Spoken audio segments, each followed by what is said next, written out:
Hey everyone, it's Matt here with Nightrun Studio and welcome back to the Ultimate Beginner's Guide to Unity. In this series we're taking 10 lessons at about 10 minutes or less each, and we're going to make a simple platformer. In our last video we got coins up and running, so we can now collect them and actually see their total in-game. It's starting to feel more like a game, except that our player is super stiff, and so in this video we're going to get our player animated to idle, run, and jump. That's where we're headed in this video. Let's get started. Animating a character in Unity generally takes 3 steps. We have to make the animations, set up our animator with transitions, and then actually code them. So let's start off with that first step. I'm going to begin by dragging my animation pane up just above my sprites, and now we'll just take a look at our player.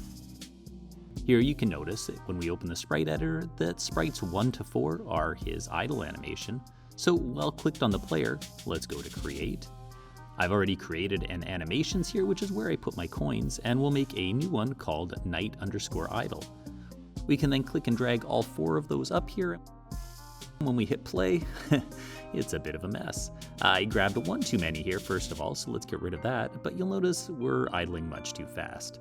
Also, the final frame here needs to last just as long as all the others, so we're just going to repeat it.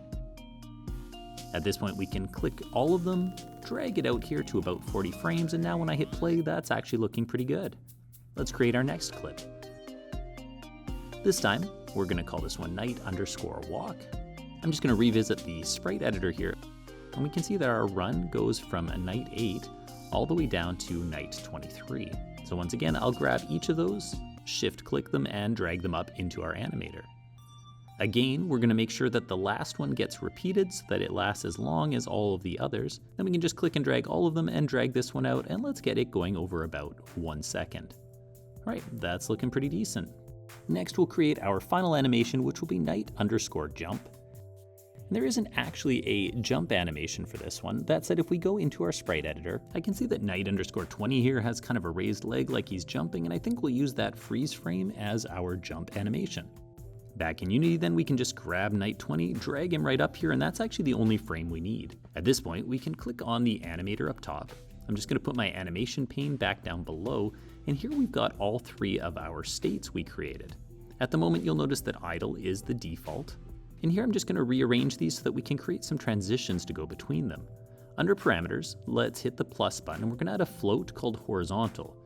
This is going to mirror the horizontal float that we have in our script, and essentially we want to right-click on idle, make a transition into walk, and here now we're going to do a couple of things. First of all, we want to turn off exit time, as we'll want to transition immediately without any pause.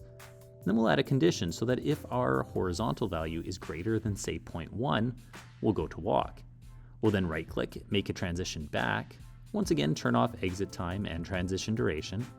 And this time, if our horizontal is less than 0.1, so it's very small or nothing, then we want to go back to idle again. Now that we've got transitions set up between idling and walking, we need to hook up our jump as well. So let's add a new parameter. This one will be a trigger. We'll call this one jump. And then we can right-click on walk and go to jump. Let's give it no exit time or duration, so it happens immediately. And here, the only condition will just be that the jump trigger has gone off. We'll then do a similar transition from idling. We want this one to also happen immediately, and again, whenever the jump trigger goes off, we want to head into our jump. Now for leaving the jump, we'll make a transition going back first of all to idle. This time around we want exit time, as we want it to play the entire animation, so we'll put a 1 for the amount of exit time. And here we need no conditions. When we go back to walk, we're also going to have the exit time of 1. Now we're actually going to leave our conditions empty for both of these. Alright, we've got the first 2 parts done, now we just need to code these parameters. So let's head into our PlayerController. And first off, up top here, we'll add a public animator reference, and we'll just call this one anim. Now down in update, right after we get our horizontal input, we'll tell our animator that it should set its float, the one we called horizontal, make sure that this is lowercase and matches the parameter we made in the animator, and we'll just set it equal to the same value as this script's horizontal. Back in Unity, you will have to click on your player, and in the PlayerController, drag the animator into that box so that it knows how to speak to it.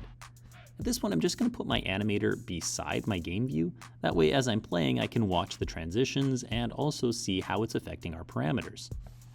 Now when I hit play, you can see that I'm idling, however the horizontal value is changing appropriately when I move left to right. That said, it isn't working at all when I move to the left. My player is walking fine on the right, and yet when I go left, he doesn't play his animation. That's simply because right now he'll only play his walk animation if horizontal is greater than 0.1, and when I move left, it's actually a negative value. So what we want to do here is in our code, we're just going to change this. So rather than sending over the horizontal value, we're going to use a math function called absolute, which will just turn that number into an absolute or positive value. So now any movement at all will be treated as movement. All right, that's looking much better now. Now, if we take a look here, in order to get to jump, we need to call the jump trigger. So back in our code, let's head down to where we actually trigger the jump. And now we'll just want to tell our anim that it needs to set its trigger. And in this case, we're going to use jump. Triggers automatically set themselves to false after they've played, so this is actually all we need to do.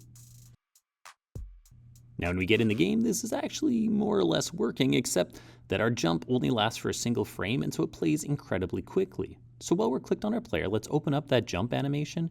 We're just going to make a copy of that first frame and drag it out. I think my jump will probably need to last somewhere around 10 frames, so I'll put it there. And now whenever he jumps, he plays that full 10 frames before going back to his normal. I'm actually going to drag this one out even further here. Let's go with about 25 frames, and that's looking pretty good. Pretty much the whole way up, he's got his feet out, and then he goes back into an idle. You can play around with that value however you like. All right, and now whenever we finish the jump, it just goes back into either idle or walk, depending on whether or not we're pressing a button. All right, this is working pretty good, and our player is looking much better now.